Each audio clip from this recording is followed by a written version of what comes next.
Sentei num tribunal pela primeira vez na minha vida aos 64 anos. Não como testemunha, como réu, processado por sequestro e alienação parental. Pela minha própria filha, a mesma que havia deixado a bebê no berço 12 anos atrás. A mesma que havia sumido sem bilhete, sem telefonema, sem olhar para trás, e que havia voltado 12 anos depois, querendo a filha de volta. Como se 12 anos pudessem ser apagados com um processo judicial. Como se menina de 13 anos fosse objeto que se busca quando convém. Eu olhei para ela do lado oposto da sala. E pensei em tudo que havia aberto mão para criar aquela menina. E soube que não ia ceder. Comenta aqui de onde você está assistindo. Eu leio cada comentário. Se inscreve no canal e ativa o sininho. As histórias que aparecem aqui são reais. E essa ainda não terminou. Meu nome é Antônio. Antônio Campos. 64 anos. Montes Claros, Minas Gerais. Aposentado. Trabalhei por 32 anos como técnico de manutenção numa empresa de energia elétrica. Homem de rotina, de horário, de compromisso que você cumpre, porque compromisso é o que você deu à sua palavra. Casei com a Neuza em 1985, mulher de interior que havia crescido em fazenda pequena perto de Montes Claros, com aquela qualidade de pessoa que não precisa de muito para ser feliz e que encontra felicidade em coisa que outra pessoa passaria por cima sem ver.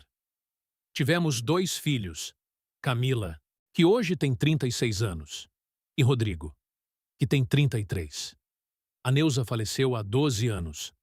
Câncer de pâncreas. Diagnóstico em março. Funeral em agosto. 5 meses que foram os mais difíceis da minha vida. Até então. Porque o que veio depois foi mais difícil ainda. De uma forma que eu não havia imaginado que pudesse existir. A Neuza havia morrido em agosto. A Camila havia sumido em março do ano seguinte, 7 meses depois. Com a filha dela de 4 meses no berço do quarto de hóspedes da minha casa, onde havia voltado a morar depois que o pai da criança havia ido embora durante a gravidez, que é parte da história que preciso te contar antes de chegar no tribunal. A Camila sempre foi filha de movimento. Não de forma que eu digo com crítica. De forma que eu digo com aquela honestidade de pai que conhece a filha de verdade. Desde pequena, a Camila precisava de estímulo constante, de novidade, de gente ao redor, de barulho, de coisa acontecendo. Quando ficava parada por tempo demais, ficava inquieta, com aquela agitação de pessoa que foi feita para estar em movimento e que quando para sente o peso do parado. Não é defeito, é jeito de ser, que em situação certa é qualidade, que na situação que ela criou para si mesma se tornou problema. Aos 22 anos, havia se envolvido com um homem que eu nunca havia aprovado completamente. Não por preconceito, por observação. Marcos Aurélio, que era tipo de homem que enchia espaço quando entrava, que falava mais do que ouvia, que tinha sempre plano novo, que era o definitivo, e que quando o plano não funcionava, tinha outro plano igualmente definitivo. Com a Camila havia funcionado por 2 anos, porque os dois eram parecidos nessa energia, que quando funciona, cria aquela faísca de 2 que são iguais num jeito fundamental. E que quando para de funcionar, cria aquele choque de 2 que são iguais num jeito fundamental, e que disputam o mesmo espaço. A Camila engravidou. O Marcos Aurélio ficou por 3 meses depois do diagnóstico, e então foi embora. Sem drama, sem briga grande, com aquela saída de homem que decide que não quer aquela vida e que simplesmente vai em direção a outra. A Camila havia ficado devastada. Voltou para minha casa, com a barriga de 6 meses, com aquela mistura de orgulho ferido e de medo de futuro que mulher grávida sozinha sente. Eu e a Neuza havíamos ficado ao lado. Não a Neuza. Ela havia morrido 8 meses antes. Eu, sozinho. Com a filha grávida de volta. e com aquela dor dupla de homem que havia acabado de perder a esposa e que estava vendo a filha sofrendo. Mas que não podia parar, porque parar não era opção. A Isabela nasceu em novembro, 3,2 kg, cabelo escuro, olhos que ainda não tinham cor definida, mas que foram ficando castanhos nas semanas seguintes, com aquele cheiro de bebê recém-nascida que é cheiro que você não esquece, que entra na memória de um jeito diferente de qualquer outro cheiro. Eu havia segurado a Isabela no primeiro dia, com aquele cuidado de avô que não segura bebê há 30 anos e que tem medo de fazer errado. E ela havia ficado quieta nos meus braços, com aquela tranquilidade de recém-nascida que não sabe ainda o que o mundo é. E eu havia olhado para aquela menina e havia sentido algo que não estava esperando sentir, que era amor diferente do amor de pai, que é amor de avô, que tem dentro dele a experiência de tudo que você já amou, e que por isso é mais fundo, não mais forte, mais fundo. Os 4 primeiros meses depois do nascimento da Isabela foram difíceis de um jeito específico. A Camila amamentava, trocava fralda, fazia o que mãe nova faz. Mas havia algo que eu via e que não sabia nomear completamente naquela época, que nomeei só depois, que era a Camila olhando para a Isabela com aquele amor que era real, e ao mesmo tempo com aquela expressão de pessoa que está olhando para a responsabilidade que é maior do que esperava, que o amor estava lá, e que o peso também estava, e que ela não sabia como carregar os dois ao mesmo tempo. Nas noites que a Isabela chorava muito, eu ouvia a Camila no quarto ao lado, com aquela exaustão de mãe nova sozinha que não tem outra pessoa para revezar. Às vezes, eu levantava, batia levemente na porta. Posso ajudar? Às vezes ela deixava, às vezes dizia que estava bem. Numa noite de fevereiro, a Camila foi até a sala onde eu estava assistindo televisão, com a Isabela no colo, com aquela expressão que ficou na minha memória. Pai, ela disse, às vezes eu sinto que não consigo. Não consegue o quê? Isso tudo, ela disse. Sozinha, sem a mãe, sem ninguém. Você não está sozinha, eu disse. Estou aqui.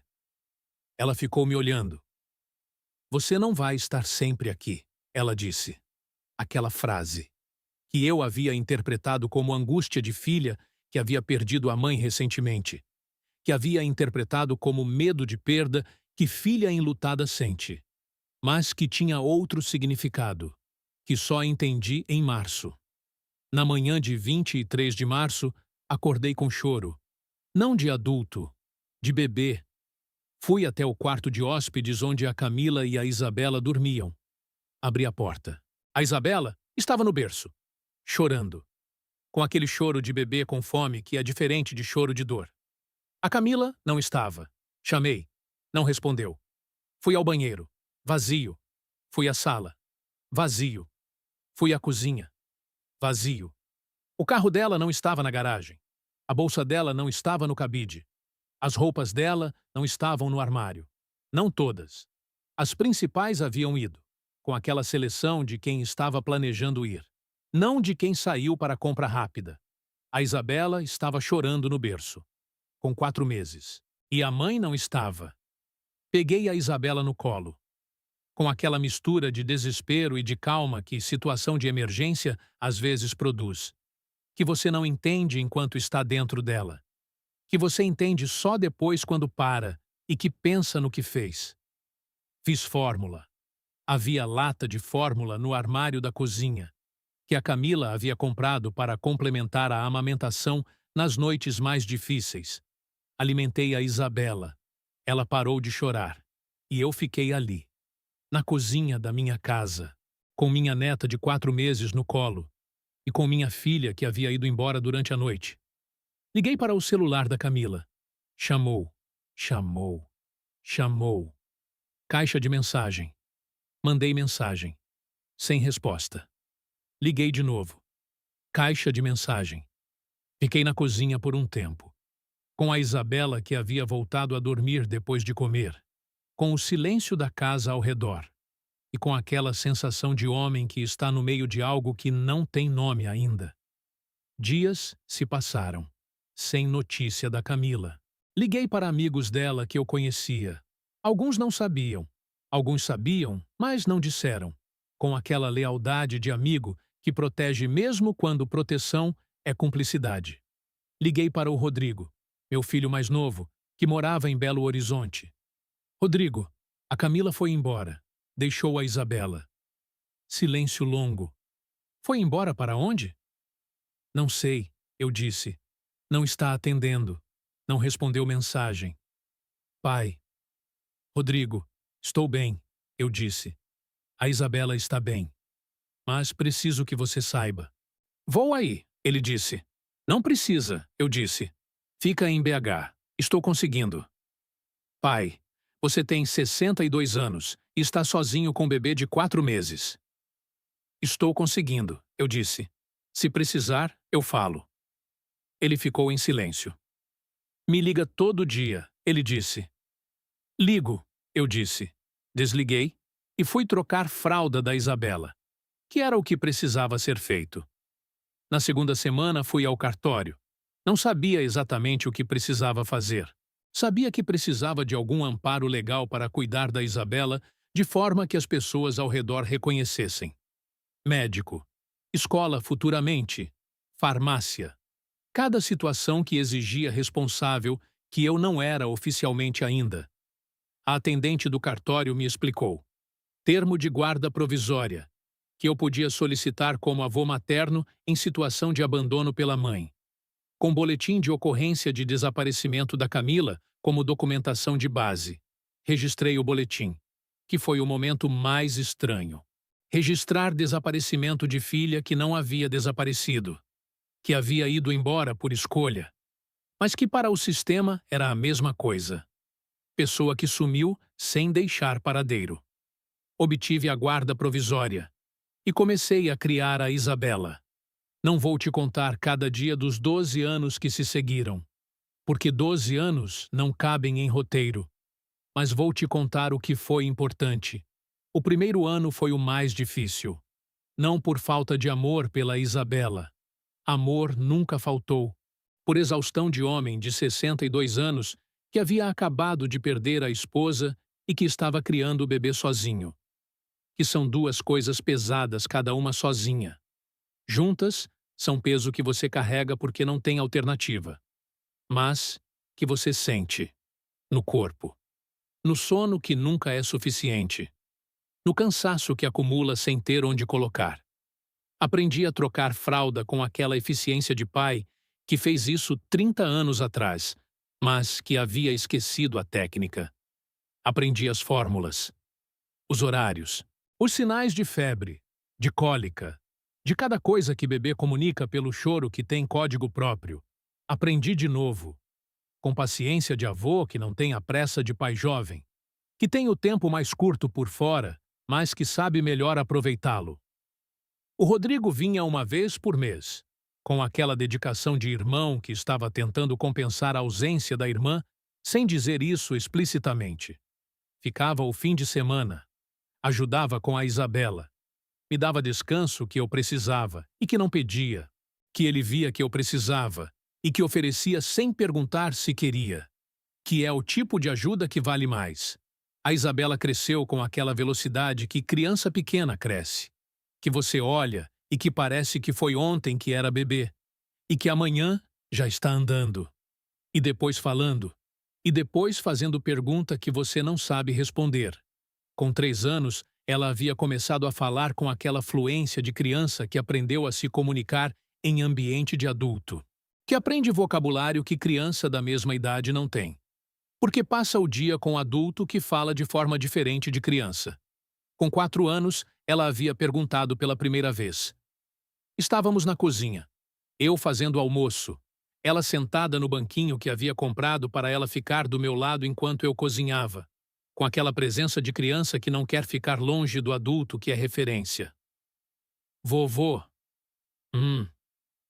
Onde é a minha mãe? Parei o que estava fazendo. Me virei para ela. com aquela seriedade de avô que estava preparado para essa pergunta, que sabia que ia chegar, que havia pensado antes sobre o que dizer. Sua mãe precisou ir embora, eu disse. Mas ela te ama. Por que ela foi? Às vezes as pessoas precisam de um tempo, eu disse, para entender algumas coisas. Ela ficou me olhando com aqueles olhos castanhos que eram iguais aos olhos da Camila. Ela vai voltar? Não sei, eu disse.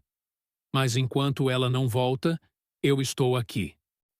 Ela ficou em silêncio por um momento, e então disse, tudo bem, com aquela simplicidade de criança que aceita a resposta honesta melhor do que adulto, que não precisa de elaboração, que precisa de verdade dita com cuidado. E voltou a olhar para o que eu estava cozinhando. O que é aquilo? Frango com quiabo. Eu não gosto de quiabo. Você nunca comeu quiabo. Mas eu não gosto. Dei um riso curto e voltei para o fogão, com aquela leveza de momento pequeno que, no meio de história grande, tem aquela qualidade de ancoragem, que te lembra por que está fazendo o que está fazendo. A Isabela começou a me chamar de pai quando tinha 5 anos. Não porque eu pedi, não porque ensinei, porque um dia ela simplesmente disse. Estávamos no parque, ela estava no balanço, eu estava empurrando, e ela disse, mais alto, pai. Parei por um segundo, com aquela palavra no ar, que havia chegado sem aviso, que havia chegado como coisa natural para ela, como se sempre fosse assim. Mais alto, ela repetiu, com aquela impaciência de criança de 5 anos que não entende por que o adulto parou. Empurrei o balanço, com aquela mistura de coisas que não tem nome, que era amor e era gratidão, e era aquela dor específica de momento bonito que tem tristeza dentro, porque a palavra que ela havia me dado era a palavra que eu havia dado para a filha, que havia ido embora, e que havia me deixado criança para criar, que havia me chamado de pai, e que me havia feito pai de novo, de uma forma que não havia planejado, mas que havia aceitado completamente. Com 6 anos, a Isabela começou a escola.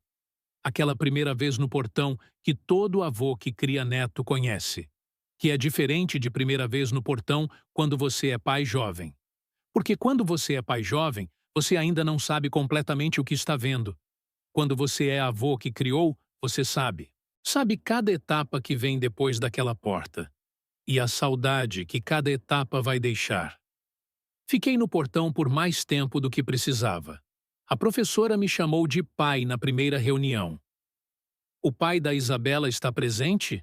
Eu levantei a mão, sem corrigir. Porque pai era o que eu era, no único sentido que importava. Com 8 anos, ela havia começado a fazer pergunta diferente sobre a mãe. Não mais onde estava. Mas por quê? Por que ela foi embora, pai? Pergunta que não tem resposta simples, que eu havia pensado muitas vezes antes de ela fazer. Às vezes as pessoas fazem escolha que elas mesmas não conseguem explicar direito, eu disse, que parece certa no momento e que depois elas mesmas entendem que não era. Ela me escolheu ou escolheu ir embora? Aquela menina, com 8 anos fazendo pergunta que adulto evita fazer. Ela te amava, eu disse. Mas naquele momento ela não conseguia ficar. E eu conseguia. Então fiquei. Ela ficou em silêncio por um momento. Ainda bem que você ficou, ela disse. Ainda bem, eu disse. E ela foi brincar. Com aquela leveza de criança que processa coisa pesada e que segue em frente sem saber que o que fez é difícil.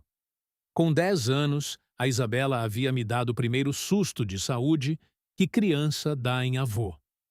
Febre alta de madrugada, que foi parar no pronto-socorro de Montes Claros. Eu do lado, com 62 anos. Com aquela preocupação de pai que não tem a mesma resistência física de pai jovem, mas que tem a mesma intensidade de amor. A médica havia olhado para mim. O senhor é pai? Sou avô, eu disse, mas cuido dela. A médica havia olhado para a Isabela. que estava deitada na maca com aqueles olhos grandes me olhando. Ele cuida de mim, a Isabela confirmou, com aquela seriedade de criança doente que está usando energia economicamente.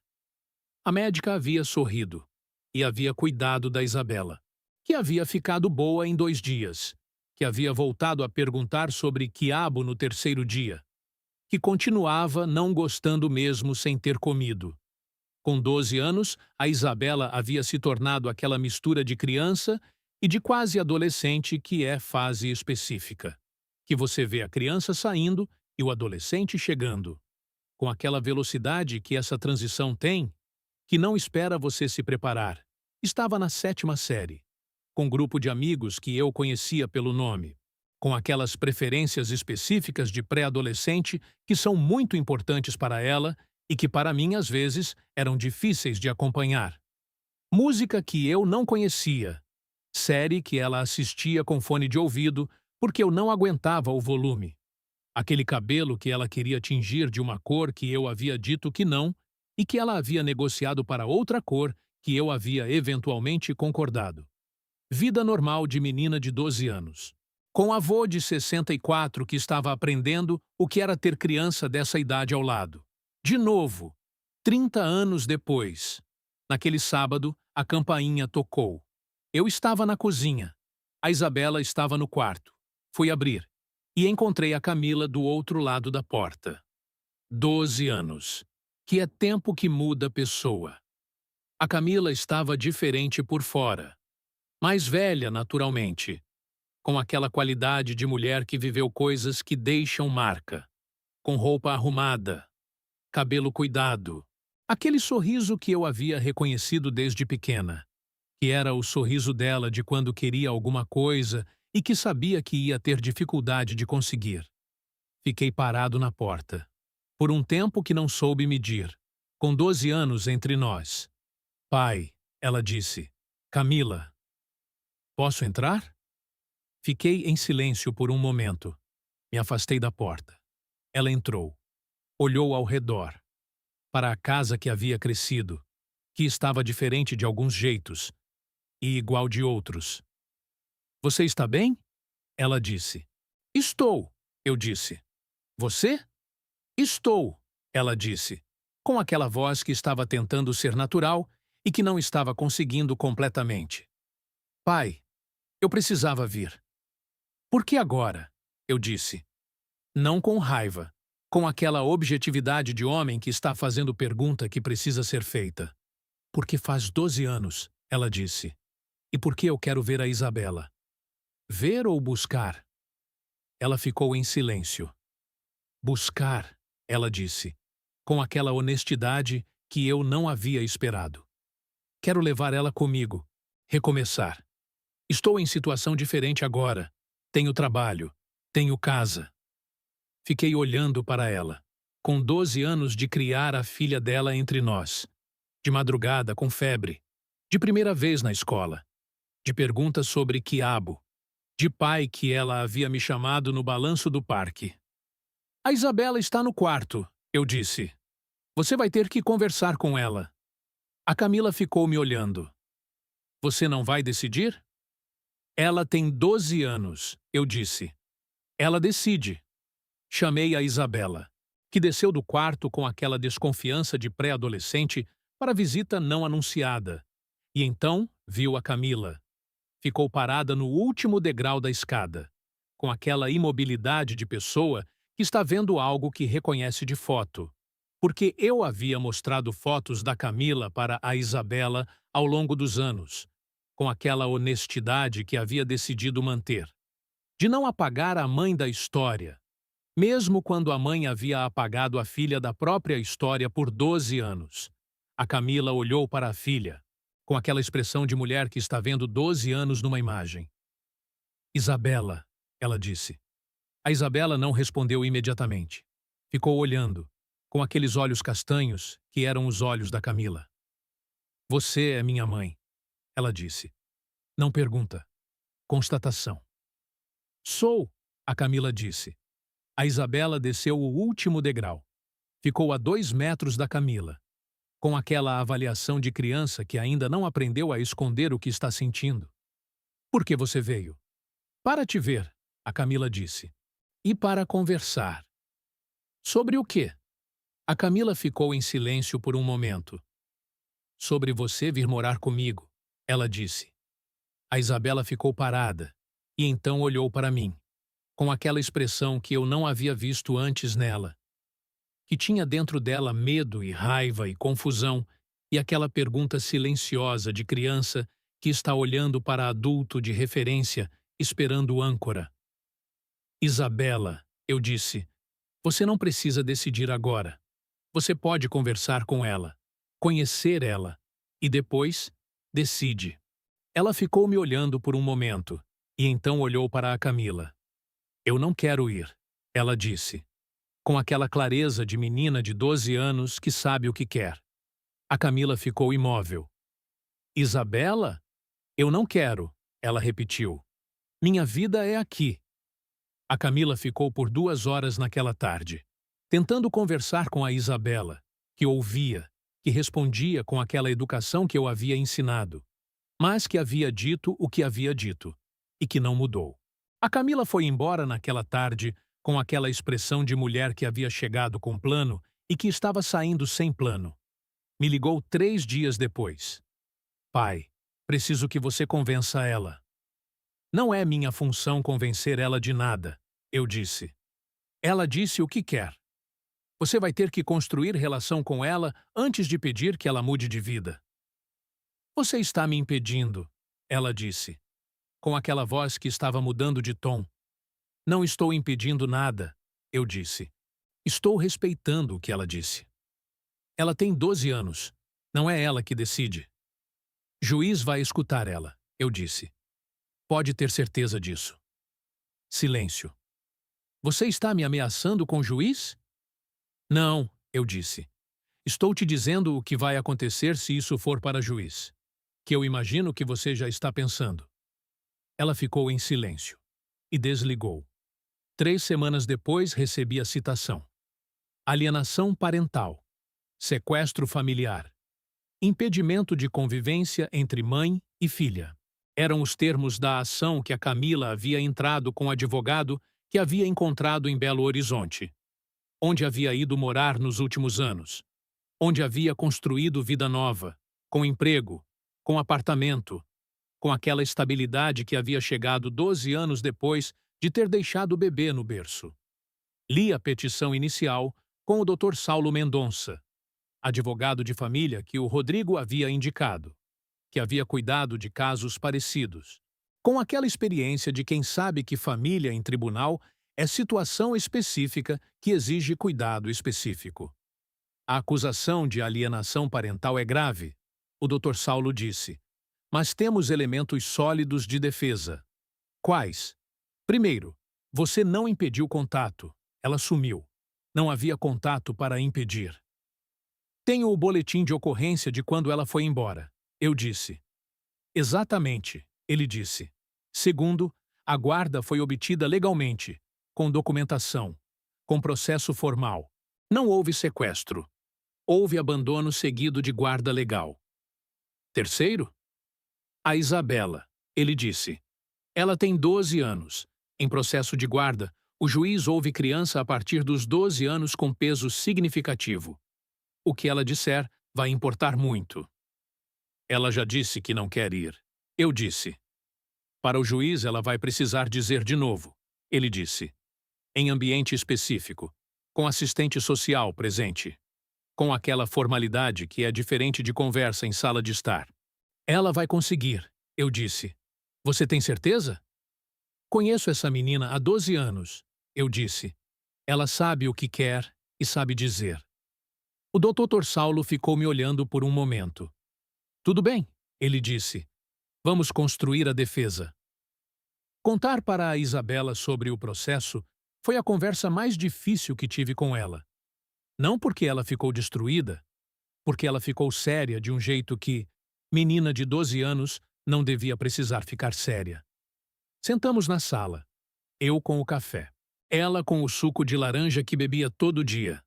Isabela, Preciso te contar uma coisa sobre a Camila. Ela ficou me olhando.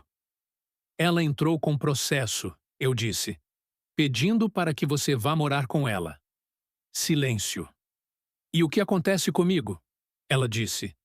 Vai depender do que o juiz decidir, eu disse. Mas você vai ser ouvida. O juiz vai querer saber o que você quer. E o que eu disser vai importar. Vai importar muito, eu disse. Ela ficou em silêncio por um momento, olhando para o copo de suco. Pai, ela disse. Você acha que eu vou ter que ir? Fiquei em silêncio por um momento. Não sei, eu disse. Não posso te prometer resultado.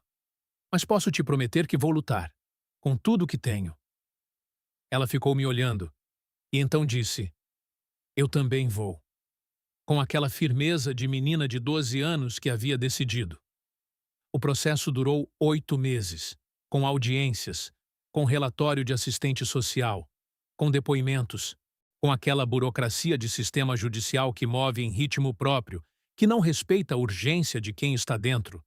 Eu aparecia em cada audiência, com o Dr. Saulo, com a documentação de 12 anos, fotos, boletins escolares, relatório médico, declaração de professores, cada registro de presença em cada momento importante da vida da Isabela, que eu havia guardado com aquela meticulosidade de homem que não sabia que ia precisar e que guardou mesmo assim. A Camila aparecia do outro lado, com o advogado, com aquela postura de mulher que havia construído o argumento e que estava apresentando, com aquela dor também que eu via, que era real, que era dor de mãe que havia perdido 12 anos e que estava tentando recuperar, que não era vilã de história simples, era pessoa que havia feito escolha errada e que estava pagando o preço e que estava tentando encontrar caminho de volta, que eu entendia, que não aprovava, mas que entendia. A audiência com a Isabela aconteceu no 7º mês do processo, em sala específica do tribunal, com assistente social, com juíza que havia sido designada para o caso, sem mim, sem a Camila, só a Isabela, que havia entrado naquela sala com aquela postura de menina que estava com medo e que não estava mostrando, que eu havia visto na porta antes de ela entrar, e que havia olhado para mim por um segundo, com aquele olhar que não precisava de palavra, e havia entrado. Fiquei do lado de fora, com o Dr. Saulo, com aquela espera de homem que fez o que podia e que está esperando coisa que está fora do controle agora.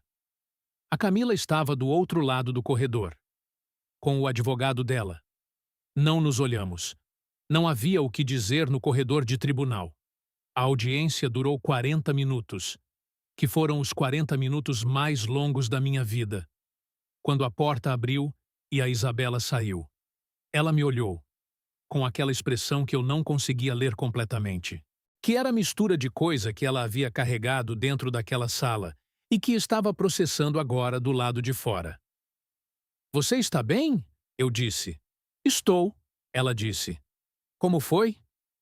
Eu disse o que precisava dizer, ela disse. O que você disse? Ela ficou em silêncio por um momento. Deixa o juiz contar, ela disse, e foi sentar num banco do corredor.